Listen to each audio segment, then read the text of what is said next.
रिसोडच्या तस्करांचा गुटखा सेनगावात जप्त, एक आरोपी अटकेत, काळ्या पिवळ्या गाडीसह 2,09,000चा मुद्देमाल जप्त।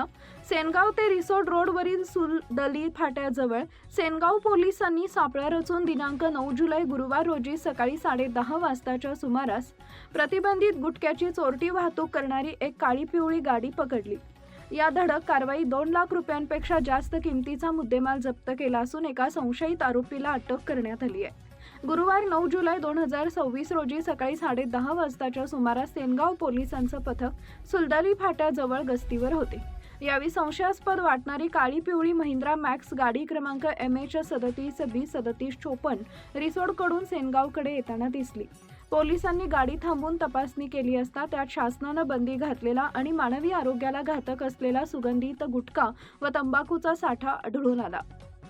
या कारवाईत पोलिसांनी गाडीसह विमल पान मसाला, राजनिवास, नजर पान मसाला, जाफरानी जर्दा आणि सुगंधी तंबाखूचे विविध पुडे असा एकूण 2,09,000चा मुद्देमाल जप्त केला।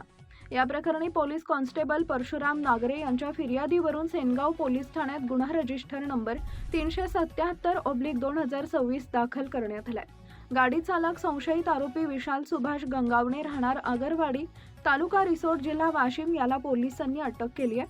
तर माल पुरवणारा दुसरा संशयित आरोपी झमग्रान खान लतीफ खान पठाण राहणार रिसोड हा फरार असून पोलीस त्याचा शोध घेत आहेत। आरोपीवर नवीन भारतीय न्याय संहिता आणि अन्न सुरक्षा कायद्याच्या कडक कलमाखाली गुन्हा नोंदवण्यात आला आहे। सहाय्यक पोलीस निरीक्षक सम्राट जाधव यांच्या मार्गदर्शनाखाली या प्रकरणाचा पुढील तपास सेनगाव पोलीस बीट जमादार करत आहेत। धुमाकूळ महाराष्ट्र न्यूज, प्रदीप वाघ, हिंगोली।